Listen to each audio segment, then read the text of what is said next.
Even the leaflets dropped from the sky were meant to impress the electorate with the godlike qualities of the candidate. How effective would it be? The voting would tell the story. Party leaders crisscrossed the country holding rallies everywhere. Campaign tours covered tens of thousands of miles and many more words. Over African dirt and tarmac roads, through rainforest and upland savanna country, hitting every bush town and village on the way. The message went out by talking drum, by word of mouth.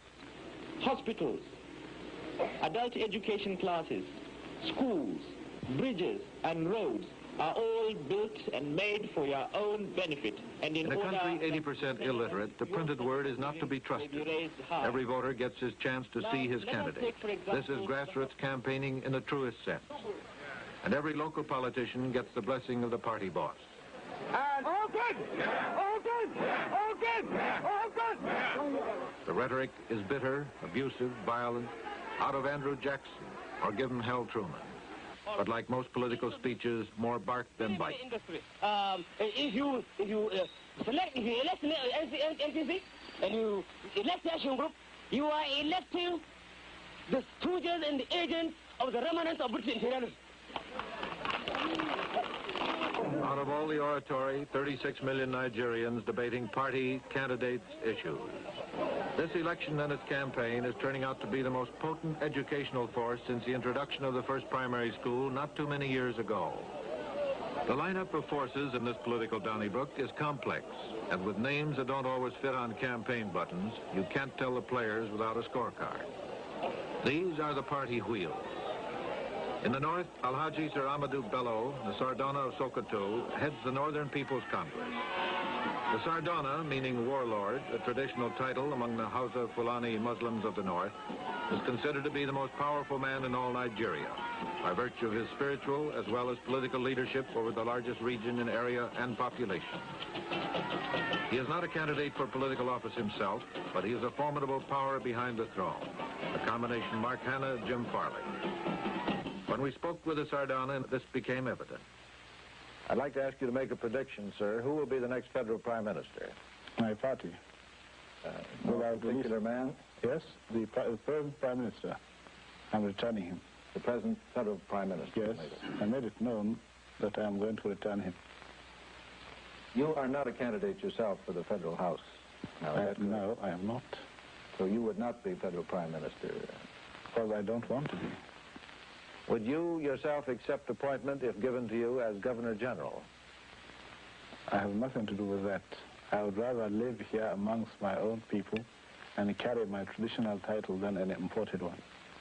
The Sardana's hand-picked candidate for Prime Minister is Alhaji Abubakar Tafawa Balewa, a modest, soft-spoken former schoolmaster, one of Nigeria's most skillful statesmen. I'm glad to see that in the last few years, the Americans are taking quite a lot of interest in Nigeria, and I hope that interest will continue. Next, Chief Obafemi Awolowo, leader of the Action Group, the major party of the Yoruba people in the Western region, who's popularly known as Awo. Minimum wage a day, and if you vote solidly for the Action Group on the 12th and put that party in power, you will certainly get that wage.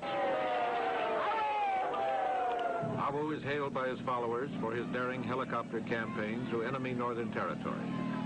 Underlying the bitter hostility between Awo's Action Group and the Sardana's Northern Party are long-standing tribal conflicts. For centuries, tribal wars raged between their peoples until the British put them down when they took over. Times change, but tribal feelings still seethe under new political trappings. Chief Awolowo puts it this way. The Northern People's Congress considers the North as its preserve, and and the leaders have done everything in their part to keep the so-called Southern parties out of the Northern region. But the Action Group decided to organize in the North, and we now have branches in every village and hamlet in the Northern region. The third major candidate is Dr. Nnamdi Azikiwe, head of the National Council of Nigeria and the Cameroon, a long-winded title for a political party. He is a veteran nationalist and a hater of colonialism. The flamboyant, American-educated journalist, sportsman, politician has a devoted following among the Igbo people of the eastern region, and his popularity is spreading. My good friend, the Prime Minister of the Federation, Alhaji Abubakar Tababa Balewa, in his broadcast the other night, committed what I thought was a faux pas, which a Prime Minister should not commit. When the cry goes up for Zeke, it has the ring of "I like Ike" at a Republican National Convention. It makes no difference to me really whether I win this election or not. I want you to believe me, and I'm not talking politics. For 25 years of my life, I fought for the freedom of Nigeria. Nigeria will attain independence on October 1, 1960. So it makes no difference to me whether the Sardauna or Balewa or Chief Awolowo or myself will become the first Prime Minister. So long as Nigeria is free, I'll be satisfied. The returns are coming in here in